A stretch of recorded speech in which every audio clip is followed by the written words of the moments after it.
इस आधुनिक जगत में मानव जाति के पास समय बहुत कम है। पूरा दिन मजदूर की तरह काम करते रहते हैं और उसके बाद अधिकांश लोग अपना सारा गुस्सा अर्थात फ्रस्ट्रेशन अपने किसी करीबी इंसान पर निकाल देते हैं। इसकी क्या वजह हो सकती है? क्या कभी सोचा है आपने? अगर आपने सोचा है तो बहुत अच्छी बात है, पर अगर आपने नहीं सोचा है तो बैठ करके इस वीडियो को ज़रूर देखें। इस दुनिया में हमारा व्यवहार इंसानों की तरह ना होकर जानवरों की तरह है। हालांकि हम हैं इंसान। क्या हुआ, चौंक गए आप? मेरे कहने का भावार्थ यही है कि हम सब एक भेड़ की तरह जीवन व्यतीत कर रहे हैं, अर्थात जो दूसरे कर रहे हैं वैसा ही सारी दुनिया सोचे समझे भी ना कर रही है। ना ही खुद का इंटरेस्ट और ना ही कोई क्रिएटिविटी, फिर भी किए जा रहे हैं। करना कुछ और चाहते हैं पर कर कुछ और रहे हैं। अगर जीवन में कुछ करना चाहते हो या कुछ बनना चाहते हो तो आज और अभी से वही करो जो अपना दिल कहता है, वो नहीं जो बाकी सारी दुनिया कर रही है। जीवन में सफल होने के लिए बहुत सी चीज़ें महत्वपूर्ण हैं। उनमें से एक है फोकस। आज हम चर्चा करेंगे कि फोकस्ड कैसे रहना है। हमारे आसपास इतने डिस्ट्रैक्शंस है कि हमें पता ही नहीं कि ज़्यादातर वक्त हम उन्हीं डिस्ट्रैक्शंस में उलझे रहते हैं। ऐसे बिताया हुआ समय हमें सफलता से दूर ले जाकर निष्फलता के और करीब ले जाता है। जिस तरह से एक धनुर्धर जब अपने लक्ष्य का संधान करता है और उस दौरान अगर उसका फोकस ज़रा सा भी चूक जाए तो वो विफल हो जाएगा, उसी तरह से अगर आपका लक्ष्य थोड़ा सा भी इधर उधर हुआ तो समझ लो आपका कार्य सफल नहीं होगा। जीवन में फोकस्ड कैसे रहना है, यह हम महाभारत काल के सर्वश्रेष्ठ धनुर्धर अर्जुन से सीखेंगे। द्रोणाचार्य अपने पूरे मन से अर्जुन को शिक्षा दे रहे थे और उन्होंने अर्जुन को सर्वश्रेष्ठ धनुर्धर बनाने का निश्चय कर लिया था। यह देखकर अश्वत्थामा ने अपने पिताश्री से कहा कि बिना परीक्षा लिए अर्जुन को सर्वश्रेष्ठ धनुर्धर बनाने का निर्णय ठीक नहीं है और आप अपना सारा ज्ञान उसी की झोली में भर रहे हो। यह पक्षपात है। हालांकि अश्वत्थामा ने पिता का अनुराग अर्जुन के प्रति उससे कई और पाकर अपने पिता का विरोध किया था। अर्जुन ही सर्वश्रेष्ठ धनुर्धर बनने का हकदार है और उनका निर्णय सच है। यह साबित करने के लिए द्रोणाचार्य ने सभी राजकुमारों की परीक्षा लेने का निर्णय किया और उससे अश्वत्थामा की शंका का समाधान भी शक्य था। परीक्षा लेने के लिए सभी राजकुमारों को बुलाया गया।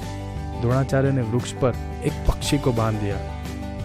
द्रोणाचार्य ने घोषणा की कि हे राजकुमारों, इस वृक्ष पर पक्षी है जो तुम्हारा लक्ष्य है। उसके बाद युधिष्ठिर आगे आए। द्रोणाचार्य ने कहा, लक्ष्य साधो युधिष्ठिर। उन्होंने पूछा कि क्या देख रहे हो? युधिष्ठिर ने कहा, बादल। उसके पश्चात दुर्योधन आगे आए। उन्होंने कहा कि उन्हें पत्ते दिखाई दे रहे हैं। इसी तरह एक के बाद एक सभी राजकुमार आगे बढ़े। किसी को पत्ते, किसी को आकाश, तो किसी को कुछ और दिखाई दिया। फिर द्रोणाचार्य ने अर्जुन को बुलाया और कहा कि लक्ष्य साधो। उसके बाद उसे पूछा, क्या देख रहे हो? अर्जुन ने कहा, हे गुरुवर, मुझे तो केवल पक्षी की आंख ही दिखाई दे रही है। यह बात सुनकर अश्वत्थामा ने अपने पिताश्री से माफी मांगी। महाभारत की इस कहानी में अर्जुन के अलावा सभी राजकुमारों को पेड़, पत्ते, बादल जैसी कई चीजें दिखाई दी। हालांकि उनका लक्ष्य एक पक्षी था। इससे अनुमान लगाया जा सकता है कि धनुर्विद्या सीखने के लिए अर्जुन के अलावा कोई फोकस्ड नहीं था और ये आगे जाकर सच भी साबित हुआ। अर्जुन जैसा धनुर्धर कौरव और पांडवों में कोई नहीं था। अगर महाभारत की इस कहानी पर गौर किया जाए तो यह बात सामने आती है कि अर्जुन धनुर्विद्या सीखने के लिए फोकस्ड था और इसका एक कारण यह भी है कि अर्जुन वही कर रहा था जो उसे पसंद था।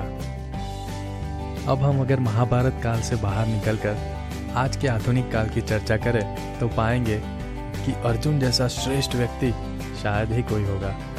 ग्लोबलाइजेशन के इस जमाने में पक्षी की आंख अर्थात लक्ष्य के अलावा सब कुछ दिखाई देता है।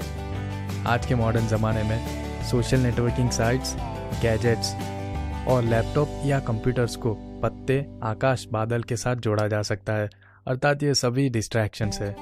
मैं मानता हूँ कि पूरा विश्व इस टेक्नोलॉजी और दिन प्रतिदिन हो रहे नए नए इन्वेंशंस के चंगुल में फंसता जा रहा है और इनमें से निकलना बहुत बहुत मुश्किल दिख रहा है। इसीलिए मेरा आपसे एक अनुरोध है कि आप अभी से सर्वश्रेष्ठ धनुर्धर अर्जुन की तरह सिर्फ पक्षी की आंख पर ध्यान रखें, अर्थात फोकस्ड रहे, ताकि आप अपने लक्ष्य को प्राप्त कर सके।